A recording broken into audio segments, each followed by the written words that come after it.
Well, it's payday Friday, and I didn't make it to my last day this week.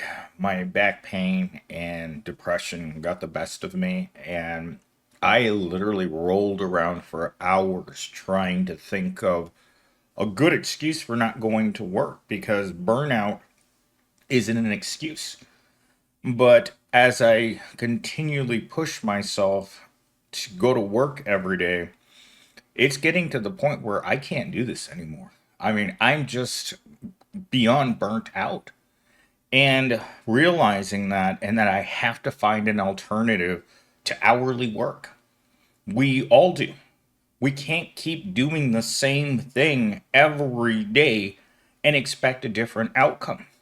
And that's what hourly work is. It's a dead end. No matter where you go in our society, there's no good job that's hourly. And that leaves you in a situation where you don't know what to do. And that's what my brain didn't understand this morning. It was almost like despite how bad I felt, I had a compulsion, like a necessary, like a survival mechanism that I need to go to work. And I have to fight that. We all do. Because work isn't absolutely necessary. Sure, if you don't work, you don't eat, and you become homeless, but as a mechanism of control, work seems to be more insidious.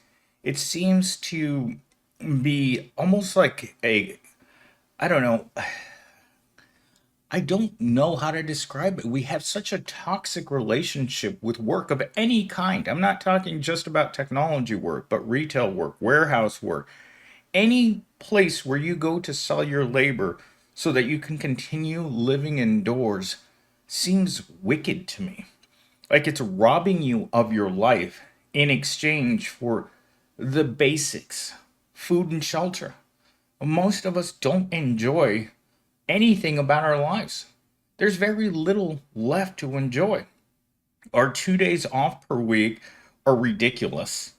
I mean, absolutely ridiculous because you spend all of your free time once you get off of work on a Friday thinking about Monday, and in between, you're just sitting there twiddling your thumbs thinking, I have to go back. I have to go back. And if it's not this evil corp, it's going to be another evil corp. And they're all the same. Every job that I've ever worked in my entire life has been a piece of crap hourly work. Not worth doing. And by design. So this was going to be my final talking point for yesterday when I ran out of time. Because this topic seemed like it deserved its own video. And the talking points that I have are longer than a typical video. But let's get into them, and you guys are going to realize that this was actually worth listening to. All right, talking point number one. The system keeps workers exhausted not out of necessity, but as a way to maintain control. When people are too tired to think critically, they are less likely to challenge the system that exploits them. I've always wondered why, when I get home from work in the evening, it takes a, a lot of effort for me to shut down the corporate brain and then start up the creative brain in order to be able to do this.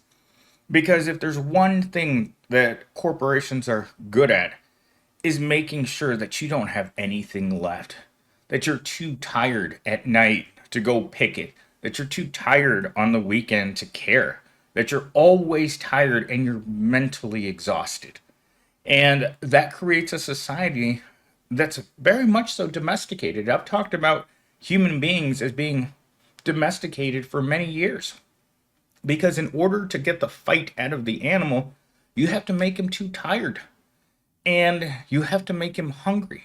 You have to make him depressed and sad and isolated.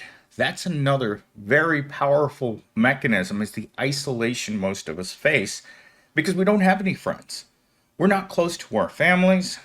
Our coworkers are less than desirable people, or you don't have any coworkers. I consider myself to be a person that pretty much works alone.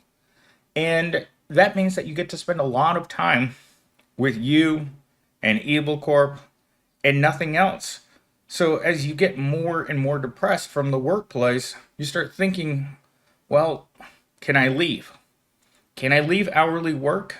And the answer is no.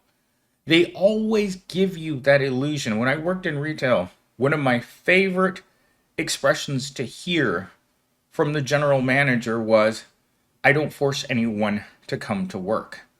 Every one of those crappy hourly jobs that's out there, it says the same thing. We don't force anyone to be here. But truly, if you don't work, the only alternative is being homeless. Now, is that really a choice when you have to work an hourly job you can't stand or you get to be homeless? That's not really a choice to me. It's like going to prison. There's no choice. There's the illusion of freedom. All of Americans love to say how free they are. They love talking about freedom. But really, we're not free because we have to work. And for most of us, it's unpleasant hourly work that doesn't lead to any sort of good place because most of us can't take long vacations. Most of us are struggling. We get to payday and everything automatically comes out of our paycheck. And what are you left with? You're looking forward to the next time that you get paid so you can look at all your money that's gone. And it's not like we get to spend it on things that we like. We have to spend it on things we don't like. We have to spend it on cheap food, cheap housing, and cheap Susie Rottencrotch. That's it. That's all life is for the proletariat. There are no frills to life.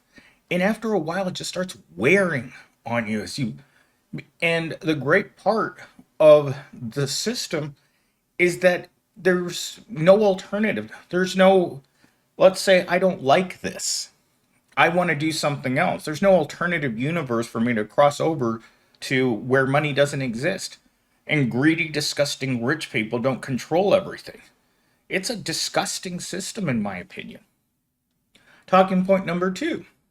Since the Industrial Revolution, long work hours have been used to suppress resistance. Suppress resistance. There is no resistance. You've got the people at Boeing right now, and they're saying, they don't care. Every time that you see a strike, like one of the most ridiculous strikes I've ever seen was a strike for a $15 minimum wage. I'm like, really? A $15 minimum wage? What's that going to get you? $30,000 a year?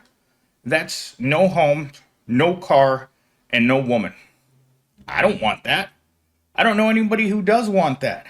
But again, suppressing resistance works because we know that the reward for unionizing or striking or just laying flat it's no real reward. In fact, we would hurt ourselves more by trying to resist because then what did they do? They cut your hours or you just got let go because you want to resist the cage. And rich people don't like it when poor people stand up for themselves. Because if poor people stand up for themselves, then there can't be rich people. Because no one wants to work anymore for these greedy people that don't seem to have any sympathy for the people who are suffering. And the lack of resistance sometimes is shocking to me. That we don't do more. That we don't look at our paychecks and think, what am I supposed to buy with this McPaycheck? Look at the amount of money you made in 2 weeks. What am I supposed to buy with this? A crappy apartment, crappier food, and crappy relations with the person that I'm not physically attracted to? But that's all you can afford? I mean, think about that. Everything about your life is depressing. Even looking at yourself in the mirror when you're brushing your teeth after you wake up in the morning is depressing. That's probably one of the number one factors why I just didn't have any energy to do anything today. It's just you look at yourself. The proletariat is not attractive. And the fact that we have to hang out with each other because we don't get to hang out with fun and interesting people. We get to hang out either isolated or with the other proletariats at some sort of pro ball sporting event. And what do proles like to do? They like to get drunk and fight each other. That's the thing I've never understood. They have all the energy in the world to fight one another, but when it comes to resistance to the system, it's like they can't. We can't bring ourselves to lift up our heads. We just keep our heads down. And that truly bothers me. Talking point number 3. People are working more than ever. This is by design, benefiting those at the top who profit from an overworked and compliant workforce. That has very negative connotations. A compliant workforce. What other workforce would you have? Would you have a workforce full of people who are putting their hands in the air saying, you know what? No, I am not going to let fleas take me every morning. I am not going to work for this measly paycheck. I am not going to live where you say that I can afford to live. I'm not going to take a job that I hate, that doesn't treat me well, that puts me down, and at the end of the day, will never lead anywhere other than burnout. All of these jobs, millions upon millions of tens of millions of jobs that are just jobs with no future, crappy benefits, sadistic management, and an attitude about humanity like it doesn't matter. Either you work here or you work across the street. You have a choice. It's the same pay, it's the same crappy life, it's the same crummy people who run it. Because just like with any job, the people who work in the positions above you, either in HR or management, they're the same people, regardless of where you go. They see the workforce either as compliant or non-compliant. So when you get termination, when you get a termination at work, they will usually put into the termination form whether you're hireable or not. And as of late, I've seen more and more people that have no on rehire. And that's because these people are leaving in a very negative way. When behavior is the reason why you received your termination, they don't want to deal with that anymore. But they're also running into the problem of having less and less people to pick from. At least at my Evil Corp, the quality of worker has diminished exponentially since the pandemic. And the more and more people that you try to bring into your plantation and resist being treated badly and paid even worse are becoming more. But it's not enough. Our turnover rate at my Evil Corp is atrocious. The amount of people that just walk off the job. I just got an email a little while ago of a person who just said, today's my last day. That's it. That was the end. And you guys know I'm a strong advocate of no 2-week notice for the people above. Because what are they going to do with those 2 weeks? They're going to force you to train your replacement, which benefits them and doesn't benefit you in any conceivable way. In fact, when they ask you to train someone, you usually have to do your regular work around the training, which makes it double hard for those last 2 weeks. And at any point during those 2 weeks, they can tell you you don't work here anymore. If you tell them you're not going to train your replacement because you already have plenty of work to do, they will fire you on the spot because it benefits them to have a worker that knows what they're doing on day one. So if you just tell them that you're not coming back, or my favorite thing is when people just don't show up. In fact, I was talking to a woman about 3 weeks ago in which her significant other, who also worked for the same company, just didn't show up to work anymore. And management was losing their minds. It's like, well, we thought, Johnny Sixpack was happy here. That's the illusion that they have, is that they believe that these crummy paychecks, that they're doing you a favor by providing you employment while you desperately look for something else, or you come to work and you milk the job all day long because you really have no interest in the work. And that's what's happening more and more that I've noticed, is that people they're completely disengaged, which is actually my next talking point. Burnout leaves workers with little time or energy to think about their own goals or question their place in the system. This leads to a cycle of distraction and disengagement from critical issues like income inequality and job exploitation. Disengagement is something that I've noticed among all my Gen Zs over the past few years. They come to work and they're not there. They aren't interested. They know that there's no promotions. They know there's no pay increases. And they know that this job isn't going to lead anywhere. And yes, they do think about income inequality. But what are you going to do about it? That's the problem with all of these problems. We know every single problem that we face in our society that harms us as a whole, as the proletariat. But what can we do?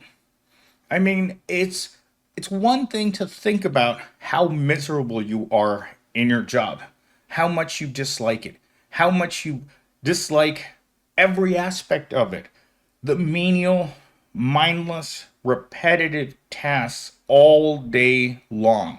And you can feel the exploitation in the air. When I sit down at my desk in the morning and I kind of look around and think to myself, this really does feel like a cage. I am on the work release program. I leave cell block B, my apartment complex. I report to the plantation. I do my plantation work, and then I go back to cell block B with very little time to myself during the week. Sometimes when I get home at night, I don't feel well. When I get up in the morning, I don't feel well. When I'm at work, I don't feel well. The only time that I start feeling anything is when I've been off of work for at least 10 days in a row. In your mind, you lose the chains that are wrapped around your brain. Because just like any domesticated animal, we don't know better. We don't know that we're not supposed to feel bad in the morning. We're not supposed to feel bad at night. We're not supposed to have nightmares about work. When I was working in retail, I would hear the noises from the cash register just randomly at night because I was so traumatized by being in that environment that I couldn't stand it. And this is what happens to people. Remember, at our core, we're just animals. And treating any animal like this, like a rat in a maze, where the rat learns how to deal with the intense shocks from the experiment, right? We all have seen those the experiments with the rats in the maze, and they electrify the floor, and rather than taking the shock from their feet, the rats will just lay on their back. And that's what we humans have done. We just have accepted the income inequality and the exploitation as part of our natural environment, and I think that is incredibly dangerous to admit. All right, in toxic positivity, I wrote just this. Life doesn't have an escape hatch. Because if life had an escape hatch, we would all be hitting that button to get into the pods to flee the Titanic. Because it's not going anywhere. We know where this ship is going, and it's going straight down. And at the end of it, the final scene of the movie of your life is you going into the Pine Box community. And that's it. Your life's over. Every day of your life that you were awake, you had to work for Evil Corp. And you didn't enjoy any aspect of your life. There hasn't been one day that I've woken up in my entire life where I thought, you know what? Today is going to be a good day. No, I've actually had the exact opposite thought. Like I've said many times, every morning when I wake up and I open my eyes, I say out loud this to myself, not this again. That's how most of us are. Not this again. I don't want to go back there. I don't want to live here. I don't want to eat ramen. I'm tired. I'm so tired. And not just physically, but emotionally, spiritually. I'm just tired. There's like nothing left of me. That's why I'm sitting here instead of sitting at work right now, because I'm just tired. I can't take it anymore. I don't want to go to work anymore. And that's just where I'm going to leave this, because what else is there to say? The whole system is corrupt. And exploitation is something that we've had to learn just to make peace with. Because what else are we supposed to say? Are we supposed to tell the master that he can take this job and shove it? Because any slave that says that is going to get the motivational uh, flogging. They're just going to make an example of you by taking you outside in front of all the other people and giving you a good whacking. Because obviously you're broken if you're thinking that way.